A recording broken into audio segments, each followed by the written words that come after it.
Welcome to episode 6 of Our College, Your Voices. I'm your host, Kara Monroe. We hope you enjoyed that we got 2 episodes out to you in October. We're moving ever closer to a 1 episode per week schedule. This month, we're going to have 3 episodes for you, one on November 1st, one on November 15th, and one on November 29th. And as I mentioned in October, we are going to also begin to add the audio from the President's updates. There is no President's update in November, but we will bring that audio to you with the next President's update. On today's episode, we are going to be talking about a program the state of Indiana is launching in January called Gateway to Work. Today, I'm joined by 2 people who are working to prepare Ivy Tech to support Gateway to Work participants and discuss why Ivy Tech is involved and how this program supports Ivy Tech's strategic plan and the state of Indiana's goal of improving the degree attainment of all Hoosiers. I am excited to welcome my guest to the podcast, Ann Valentine, from behind the microphone. Hi, Ann. Hi, Kara. I'm Ann Valentine, Vice President of Workforce Partnerships at Ivy Tech. I've been here about 5.5 years. And I always read your contact information at the end because you are my partner in crime to make this happen every day, haven't you? I am. I'm a little nervous because I've watched everyone else do it, and now I have to, be a good participant. I'm excited to have you here. And John Barth. Hi, John. Kara, thanks for having me on. And John, tell us a little bit about where you're from and what you do. Sure. I'm Chief Operating Officer at Managed Health Services, or MHS, which is a Medicaid-oriented health plan, serves all 92 counties in Indiana through all Medicaid products, including a Healthy Indiana plan, which is our focus today, as well as being the only statewide health plan that serves the health insurance marketplace. Excellent. Welcome, John, and we're excited to have you here today. So to both of you, and you guys can sort of volley back and forth however you want, what is Gateway to Work? Sure. Gateway to Work is part of the Healthy Indiana plan. So people who access their health care through what's also known as HIP will have the opportunity to participate in Gateway to Work. And what Gateway to Work is essentially a pathway to employment or to employment-related activities, sometimes called community engagement, that will help folks maintain their eligibility in the Healthy Indiana plan. So, for example, certain members of HIP will be required to either seek employment or seek community engagement activities that support employment. So a good example would be seeking education, like folks do here at Ivy Tech, but also people who are out there who haven't yet gotten high school degrees. They could go to a place like the Excel Center, for example, and continue their high school education, or to just seek literacy services at a place like India Reads. Yeah, great. Ivy Tech tie-in. Certainly, when our president, Sue Ellspermann, heard about Gateway to Work, she immediately knew this was exactly what we do, and a great way to help Hoosiers to get to high-income, high-demand jobs. And we're the pathway to help them do that. And that's why we wanted to partner with organizations like MHS and FSSA to ensure that folks who need to be participating in Gateway to Work have options available to them to do that fit what they're interested in doing. Excellent. So we've talked a little bit about what Gateway to Work is. Tell me why Gateway to Work is important to Indiana. I think it's important for a variety of reasons. A big point to note is that in recent years, Indiana, like all of the United States, has advanced considerably with folks getting back to work. So the employment rate is very high. The unemployment rate is very low. And opportunities are out there for just about everyone. But that pathway hasn't always been there for everyone. And so Indiana has put forward Next Level Jobs, which is an excellent program that's really guiding people towards the right jobs in the right regions that will give them the best opportunity around the state. And Gateway to Work will really help people who are in the Healthy Indiana program have a clear set of supports to achieve their goals to get the employment that they're looking for. So it's really an opportunity for folks to realize their full potential while they're maintaining their eligibility for the Healthy Indiana program, but they are also getting support they need to get their next level job experience. And I think, just to build on that, we are high, as you said, high employment, low unemployment, but we believe the state's not well suited for the jobs of the future. And that so many manufacturing jobs, for example, will require a credential or degree that might not have been required in the past. And when we see a downturn in the economy, economy is cyclical, and that's bound to happen at some point.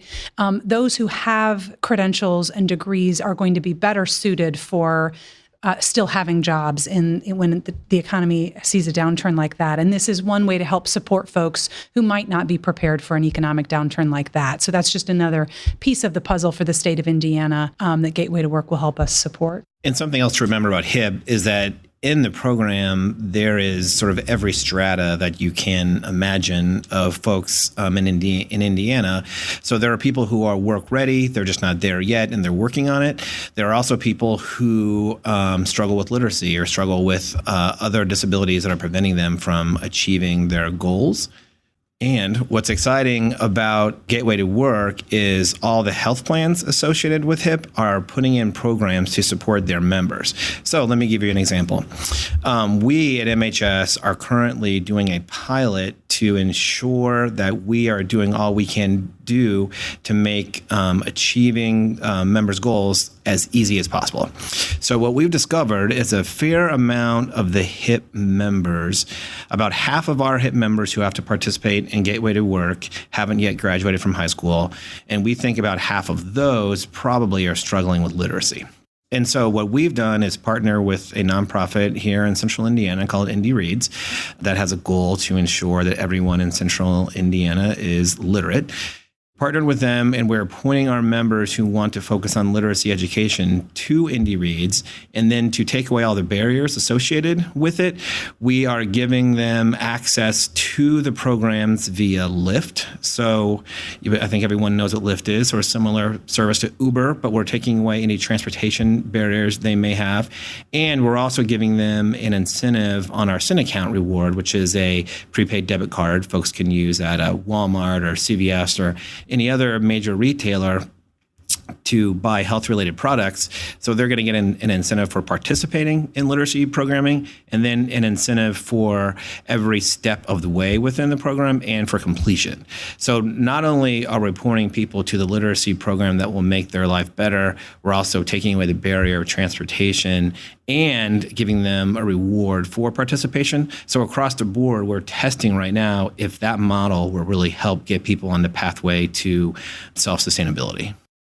That's outstanding. And it's so similar to the conversations we have internally to Ivy Tech about how to keep people engaged, how to keep our students engaged, incentivize them to complete on time, and incentivize them to do the things that they need to do to get healthier from an educational perspective. It sounds like that aligns with what you do as well. It is. We at MHS have been working on incentives for a really long time and trying to figure out in healthcare, how can you use incentives to really motivate people, our members, to achieve the goals that are pretty much universal. So for example, we have members where it would be beneficial to the entire family if the children in the family get all their well child visits. But we all know that's sometimes difficult to get them all done. So similarly to what I just described, we have a transportation program to get folks to and from their clinic visits. And if folks take their kids to these well child visits, they will also get a reward. So we've been testing this for a while, and we know that it does work on the healthcare world. So now we're testing to see if it works sort of more as a motivator for these Gateway to Work type activities. I think what's interesting for us is what we can learn from MHS and other partners, because we certainly have students who have very similar obstacles, and learning what works for your population is probably also going to be what works for our population, and knowing that transportation is a big barrier. And we have so many students for whom blown tire ends their semester. I think it's just exciting for us to have a partnership focused on Gateway to Work, but also so much we could learn from them on how to better serve our students to success. We're excited to see how this Lyft incentive works, because right now in the world of sort of Healthy Indiana Plan transportation, everything is around the medical transportation model, which is probably less than ideal. And it's also not part of sort of most people's mainstream transportation options. So doing this via Lyft is a mainstream sort of normal activity that no one would feel marginalized by. So we're really excited to try it and see how it works. It's a great opportunity. And I don't want to get too far ahead of where we are, but our goal here is to see during this pilot phase, are folks motivated to use it? And then if it is successful, we could scale it up in other areas, like, for example, to and from Ivy Tech classes or to and from other nonprofit activities. We don't know how big or how small it will go, but we think it's important to test these models, especially because these community engagement activities are now starting to roll out across the country. Indiana will be the second state in the nation to do that.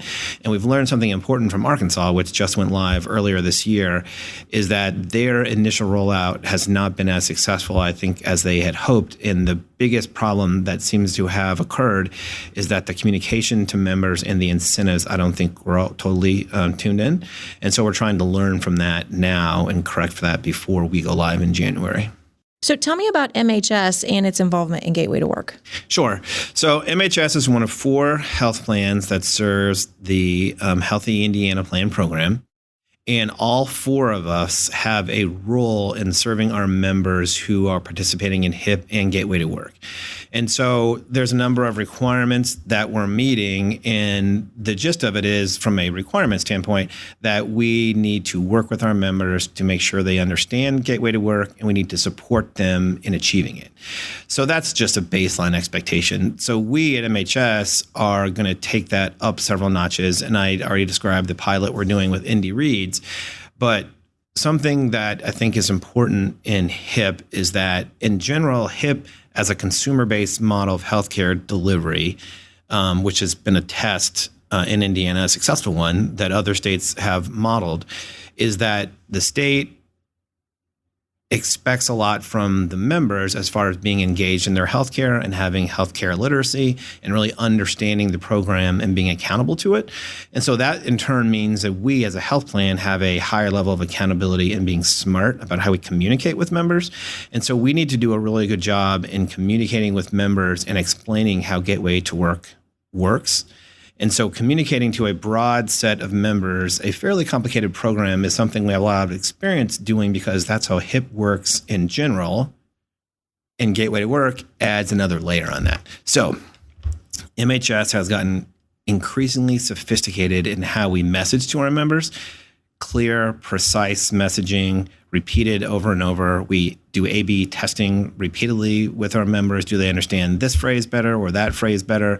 Try it during emails, testing the open rates for this email versus that email, doing digital outreach to members on Facebook, doing a lot of social media. This is a stat I'm proud of. MHS, among every health plan in the United States, has more likes than any other health plan, period. That's fantastic. Which is, we're about a 300,000 member health plan in Indiana, which is meaningful in Indiana, but nationwide, there are a lot of other health plans bigger.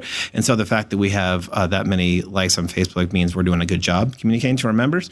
So similarly, for Gateway to Work, we have to communicate very effectively to our members and make sure they understand the program and how we can support them. So we're continuing our work on that, but also testing new ideas as we roll this out. I want to make sure we give credit for the other 3 partners that are members of the Healthy Indiana Plan. And MHS, part of why we have John here is because he was first out of the gate to let's work together with Ivy Tech. But we've also had really good meetings so far with Anthem, MedWise, and CareSource, who are also HIP providers who are interested in very similarly wanting to make sure that we partner with them and that so that their frontline staff know enough about Ivy Tech to be able to recommend the folks that they serve to us. So wanted just at least to give them a shout out, though we didn't invite. We didn't bring them today. And something to remember that's unique about Indiana and exciting is that so when we rolled out HIP 2.0, which was the expansion of Governor Daniels' original plan to the larger plan that Governor Pence conceived and implemented, starting at that point, all the health plans in the state work closely together to implement that. And we're really replicating that model now. So we're all working as a team to make sure that the Gateway to Work program rolls out and is effectively communicated to everybody across the state. I thought another thing, too, we might want to talk about a little bit about the timeline for especially thinking about faculty and staff that might be listening. Absolutely. So they understand Gateway to Work launches in January. However, participants aren't required to report their Gateway to Work participation until July, beginning in July. So we are planning as if we will start to see Gateway to Work folks come to Ivy Tech in January, but we recognize that might not be when most of them that would end up at Ivy Tech come. And so we've shared with the providers sort of what our enrollment points are for beginning in the spring term and then second 8-week courses in the spring term and what our summer terms look like and then in the fall so they just have the information and know how that cycle works and might fit in with the communication and the work that they do. We also had a great suggestion, and I haven't shared it with John yet, so I'm hoping he thinks it's good too, from one of the other providers, which was sometime in the spring to have an enrollment event on each campus with Gateway to Work and Ivy Tech, so that in all of our 19 campuses, and I talked with the chancellors in October about this, and they seem to think that this was a good idea as well, as a way that on campus, so folks who might not be comfortable with coming to campus, but they're Gateway to Work participants, we would make it a way just to introduce them to campus and allow to connect with both their HIP provider as well as Ivy Tech in an event like that. We are in. Happy to participate. And we love to invite our competitors as well. to be clear on my earlier statement. Actually true. Good. You've talked a little bit about folks who participate in HIP and sort of the requirements for Gateway to Work, but tell me exactly who is required to participate in Gateway to Work. Sure. Let me just add on to what Ann said a little bit. So I referenced Arkansas earlier, and so we are very fortunate in that Arkansas went live before Indiana, and their program is meaningfully different, but it still conceptually has community engagement work requirements as a piece of it, and the fact that they lost a fair amount of eligibility has given us a direction finder of how to put correctives in place earlier. But one of the things that's important about Indiana being very thoughtful and sophisticated about how we're implementing this is that the state is really doing everything right. And so I mentioned earlier that all the health plans and HIP are working closely together to implement this, really from the policy building up to the implementation, which is great. But also what the state from a policy perspective is doing is, and Ann referenced this, is rolling the program out thoughtfully. And so the first 6 months, members will get credit for participation, even though they won't necessarily have to participate at that point. So you're really giving people a running start to be successful right from the get-go. And then it actually doesn't fully ramp up until July of 2020. And so that's as far as the requirements involved. And so the eligibility impact could happen in 2020, but more likely in 2021. So again, I think Indiana is doing everything correctly and everything in a really smart, thoughtful way. And so that's a really big benefit of Indiana and how the partnership approach they're taking is really working. And that's part of what we're doing, working closely with Ivy Tech and others. And of course, I forgot the actual question. I think you were talking about who would be required for Gateway to Work. And I'll go at it from the other way, which is who's exempt from the Gateway to Work requirements. And I'm literally going to read the list from the FSSA, Family and Social Services Administration. These are folks who would be exempt, age 60 years old or older. If they receive TANF, Temporary Assistance for Needy Families, the Supplemental Nutrition Assistance, SNAP recipients, if they are medically frail as defined by HIP, pregnant women, homeless individuals, recently incarcerated, certified illness or incapacity, a substance use disorder treatment, if they are a primary caregiver for a dependent child or a disabled dependent, if they're already a full-time or half-time student or have a good cause exemption, which I don't know the details of that. But so there are, I believe we think that about 40% of HIP recipients will be required to participate in Gateway to Work, is the percentage I've heard from FSSA. Now, that's not to say, to answer a question I got recently, if folks fall into the exemption categories, that doesn't mean they can't.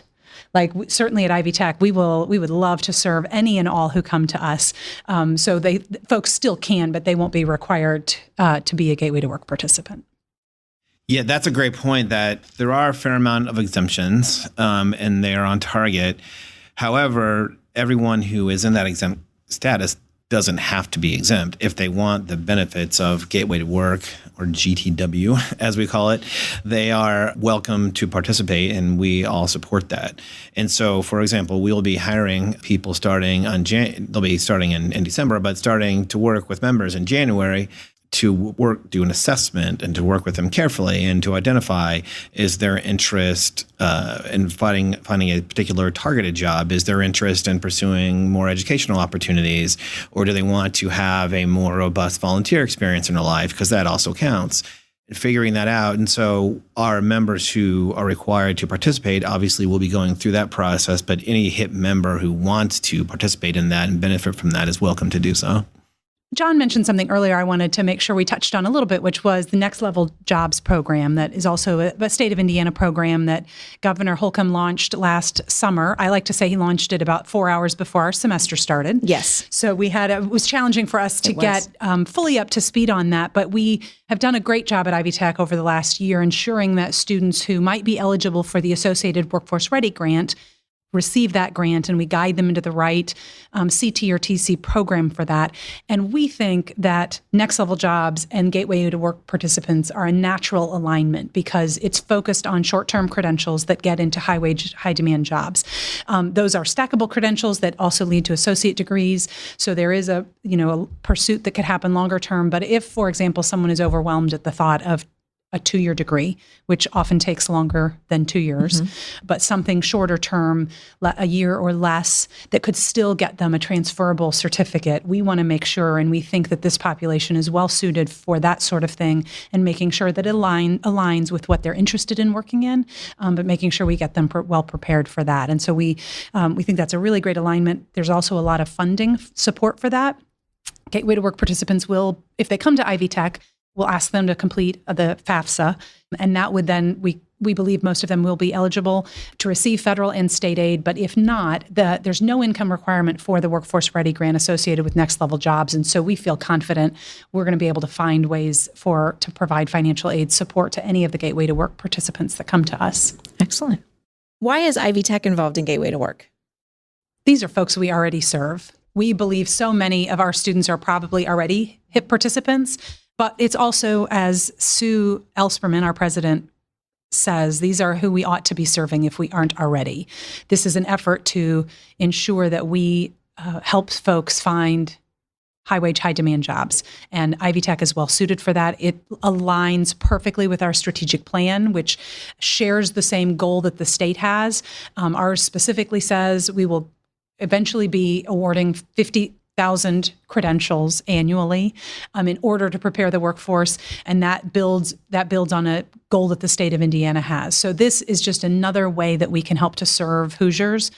We know these will be folks who perhaps either tried college before and it may not have been a great experience, or they haven't been to college before, and we know we're a great place for them to start. One thing to add is that, again, this is all in the developmental stage, so we're really thinking hard about where the right partnerships are.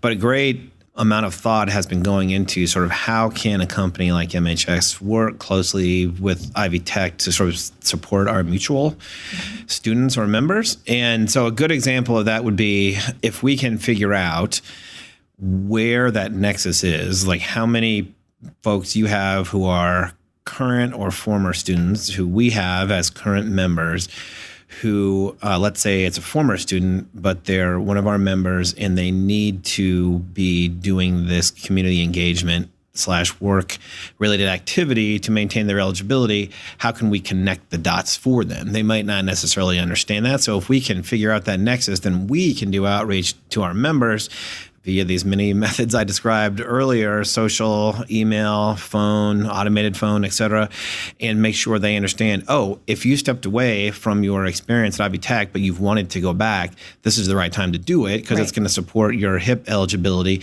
and help you achieve your overall goal.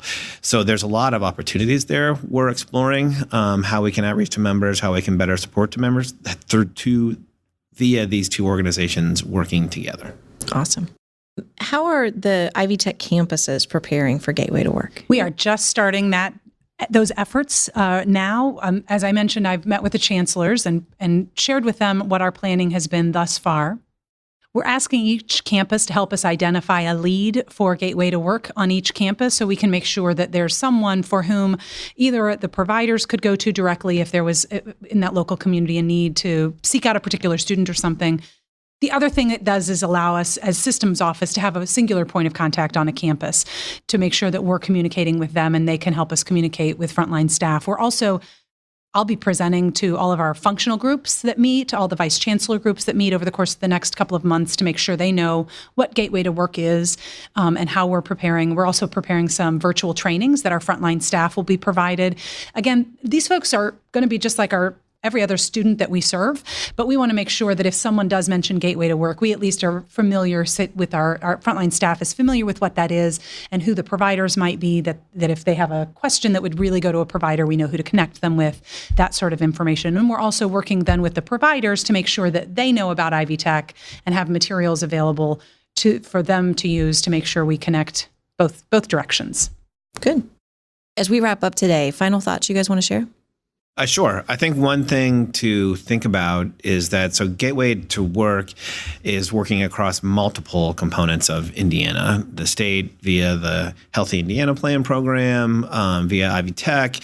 But in addition, we at MHS and other plans are reaching out to really the entire nonprofit infrastructure in the state because members are going to have lots of opportunities for ways to meet the expectations. So education is a very big and pivotal one, but members can also volunteer at their children's school, and that would count.